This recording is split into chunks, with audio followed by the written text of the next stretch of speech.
خالد یوں گھوڑے سے اتر آیا جیسے یوحاوا کے جادو نے اسے گھوڑے سے زمین پر کھڑا کر دیا ہو۔ اس سے بڑی ناکامی اور کیا ہوگی کہ تم مسلمانوں کو شکست نہیں دے سکے۔ اوہا نے کہا، تمہاری شکست ہماری شکست ہے، اب ہم تمہارا ساتھ دیں گے، لیکن تمہارے ساتھ ہوتے ہوئے بھی تم ہمیں اپنے ساتھ نہیں دیکھ سکو گے۔ خالد نے یوں محسوس کیا جیسے اس کی زبان بند ہو گئی ہو۔ تلواروں، برچھیوں اور تیروں کی بوچھاڑوں کا مقابلہ کرنے والا خالد یوحاوا کی مسکراہٹ کا مقابلہ نہیں کر سکا۔ اگر یہودی ہمارے ساتھ نہیں ہوں گے تو ہمارے کس کام آ سکیں گے؟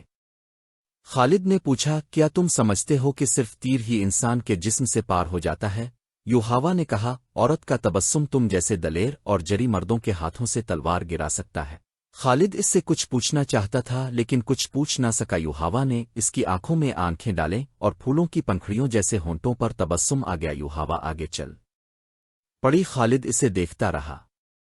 اس کے گھوڑے نے کھر مارا تو خالد اپنے آپ میں آ گیا۔ وہ بڑی تیزی سے گھوڑے پر سوار ہوا اور چل پڑا۔ کچھ دور آ کر اس نے پیچھے دیکھا، یوحاوا رک کر اسے دیکھ رہی تھی۔ یوحاوا نے اپنا ہاتھ ذرا اوپر کر کے لہرایا۔ اب جب کہ دو مسلمانوں کو نیلام کیا جا رہا تھا اور خالد کو ایک آدمی نے بتایا تھا کہ ان مسلمانوں کو کس طرح دھوکے میں لایا گیا ہے، اور اس آدمی نے یوحاوا کا نام بھی لیا، تو اس نے ارادہ کر لیا کہ معلوم کرے گا کہ یوحاوا نے وہ جادو کس طرح چلایا ہے۔ اسے اپنے قبیلے کا ایک سرکردہ آدمی مل گیا۔ اس سے اسے پتہ چلا کہ یہ مسلمان اہل قریش کے ہاتھ کس طرح آئے ہیں۔ 3-4 سرکردہ یہودی یوحاوا اور 2-3 اور یہودیوں کو ساتھ لے کر شارجہ بن مغیث کے پاس چلے گئے۔ یہ قبیلہ تھا تو جنگجو، لیکن اس پر مسلمانوں کا روب کچھ اس طرح طاری ہو گیا تھا جیسے لوگ جادوگروں سے ڈرتے تھے۔ اس قبیلے میں یہ مشہور ہو گیا تھا کہ رسول اکرم کے ہاتھ میں کوئی جادو ہے۔ یہودیوں نے اپنی زمین دوز کارروائیوں کے لیے اس قبیلے کو اس لیے منتخب کیا تھا کہ وہ جنگجو قبیلہ تھا۔ یہودی بڑی دانشمند قوم تھی۔ انہوں نے سوچا کہ اگر مسلمانوں کے جادو کا وہم پھیل گیا تو دوسرے قبیلے بھی اس سے متاثر ہوں گے۔ یہ یہودی اس قبیلے کے سردار شارجہ بن مغیث کے پاس گئے اور اس کا یہ وہم دور کرنے کے لیے کہ مسلمان جادوگر ہیں اسے بہت کچھ کہا، لیکن شارجہ بن مغیث نے تسلیم نہ کیا۔ رات کو یہودیوں کے کہنے پر شارجہ بن مغیث نے ان مہمانوں کی ضیافت کا انتظام باہر کھلے آسمان تلے کیا۔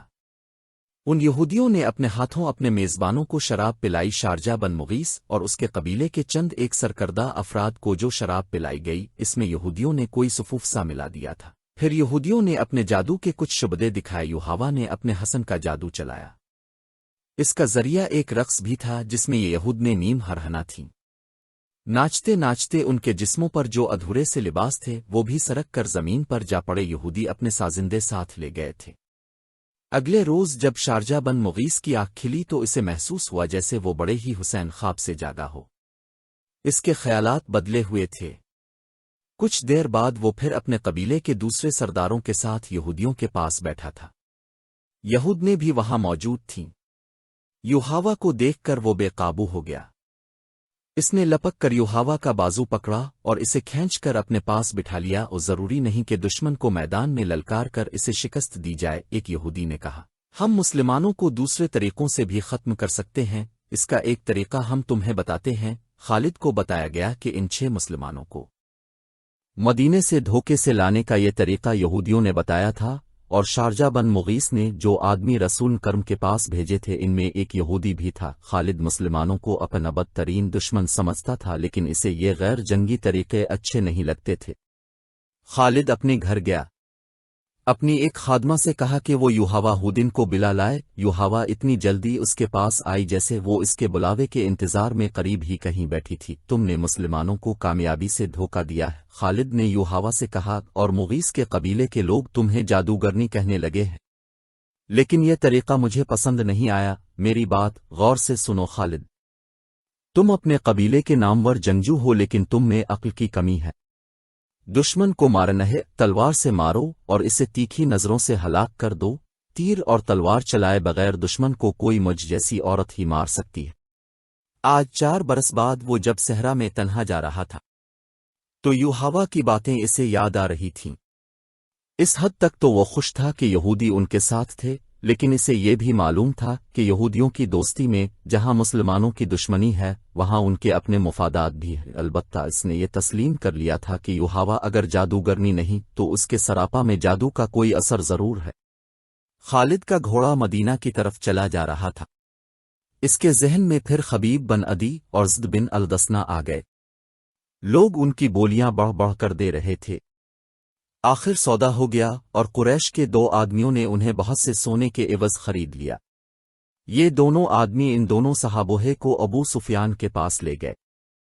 ہم نے اپنے عقیدے سے ہٹ کر محمد کے پاس چلے جانے والے ان 2 آدمیوں کو اس لیے خریدا ہے کہ ان اہل قریش کے خون کا انتقام لیں جو عہد کے میدان میں مارے گئے تھے۔ انہیں خریدنے والوں نے کہا، ہم انہیں اب کے حوالے کرتے ہیں، اب قریش کے سردار و سالار ہیں۔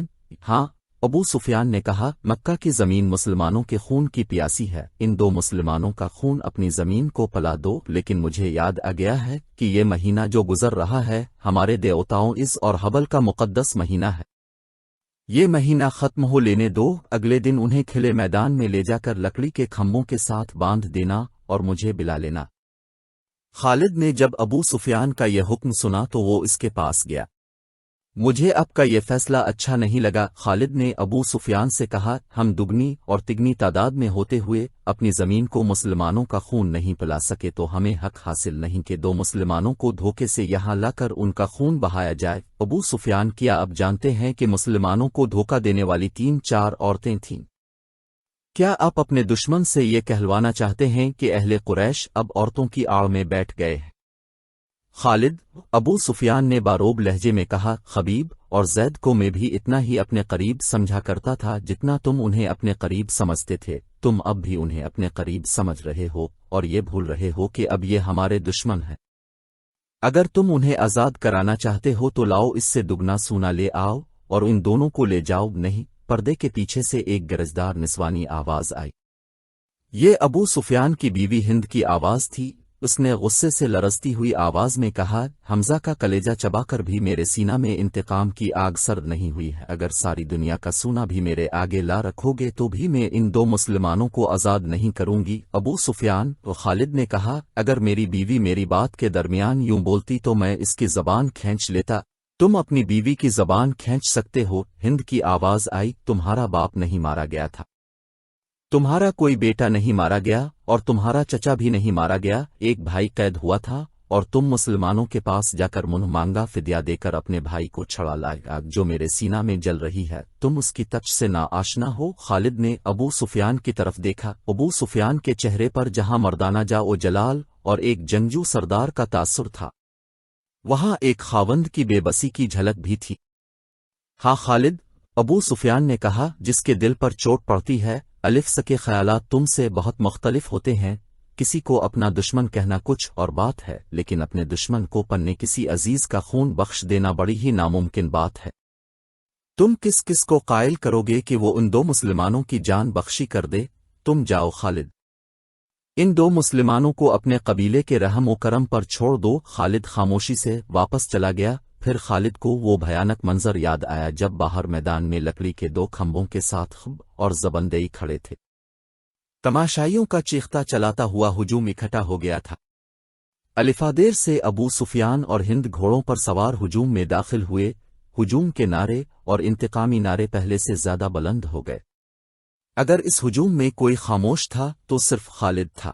ابو سفیان گھوڑے پر سوار دونوں قیدیوں کے قریب گیا اور دونوں نے اسے کہا کہ اب وہ زندگی کی آخری نماز پڑھنا چاہتے ہیں۔ ابو سفیان نے انہیں اجازت دے دی۔ خالد اب مدینہ کی طرف جا رہا تھا۔ اسے جب وہ منظر یاد آیا کہ دونوں قیدیوں کے ہاتھ کھول دیے گئے اور وہ قبلہ رو ہو کر نماز پڑھنے لگے، خالد پر اس وقت جو اثر ہوا تھا وہ اب 4 برس بعد اس کی ذات سے ابھر آیا۔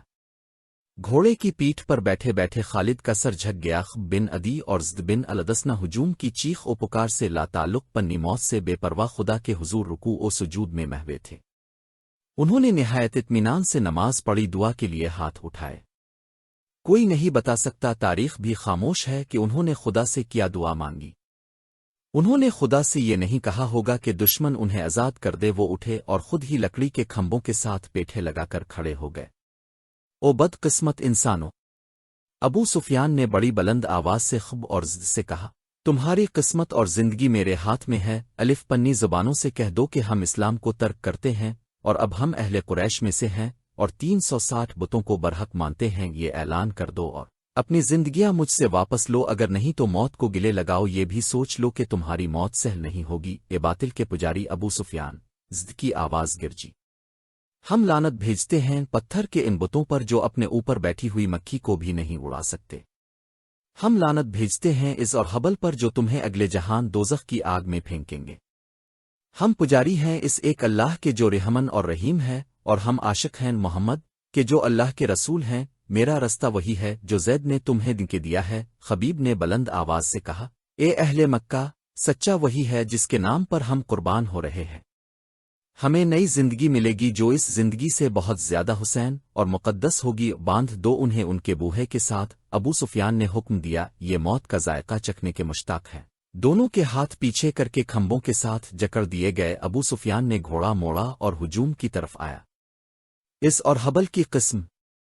ابو سفیان نے بلند آواز سے ہجوم سے کہا، میں نے اپنے قبیلے میں کوئی ایک بھی ایسا نہیں دیکھا جو اپنے سردار پر اس محبت اور ایثار سے جان قربان کرنے کے لیے تیار ہو جس طرح محمد کے پیروکار اس کے نام پر فدا ہوتے ہیں۔ ہند اپنے گھوڑے پر سوار کچھ دور کھڑی تھی۔ اس کے قریب اس کے چند ایک غلام کھڑے تھے۔ ایک غلام نے اپنے عقایا نونگونا کو خوش کرنے کے لیے جوش کا ایسا مظاہرہ کیا کہ برچھی تان کر دونوں قیدیوں کی طرف کسی کے حکم کے بغیر بڑی تیز دوڑا اور کھمبے سے بندھے زد کے سینے پر برچھی کا اتنا زوردار وار کیا کہ برچھی کی انی زید کی پیٹھ سے باہر نکل گئی۔ زد بن الدسنا فوراً شہید ہو گئے۔ اس غلام نے سینہ تان کر ہجوم کی طرف خراج تحسین کی توقع پر دیکھا، لیکن ہجوم کچھ اور ہی قسم کا شور بلند کرنے گا۔ تماشائی کہتے تھے کہ یہ کوئی تماشا نہیں ہوا، یہ مسلمان اتنی سہل موت کے قابل نہیں، ہمیں کوئی تماشا نہ کیا۔ قتل کر دو اس غلام کو جس نے ایک مسلمان پر اتنا رحم کیا ہے کہ اسے اتنی جلدی مار ڈالا۔ ہند نے دبی آواز میں کہا، کئی آدمی تلواریں اور برچیاں لہراتے اس غلام کی طرف دوڑے، لیکن بہت سے آدمی دوڑ کر ان آدمیوں اور غلام کے درمیان آ گئے۔ خبردار، پیچھے کھڑے رہو۔ ایک آدمی نے جو گھوڑے پر سوار تھا للکار کر کہا، عربی خون اتنا بزدل نہیں کہ دو آدمیوں کو باندھ کر مارنے کے لیے قریش کا پورا قبیلہ اکٹھا ہو گیا ہے۔ خد ایک کی قسم، ابو سفیان کی جگہ اگر میں ہوتا تو ان دونوں آدمیوں کو آزاد کر دیتا۔ یہ ہمارا خون ہے اور یہ ہمارے مہمان ہیں، ہم ان سے میدان جنگ میں لڑیں گے۔ یہ خالد تھا۔ یہ ٹھیک کہتا ہے۔ ہجوم میں سے کئی آوازیں سنائی دیں۔ دشمن کو باندھ کر مارنا عرب کی روایت کے خلاف ہے۔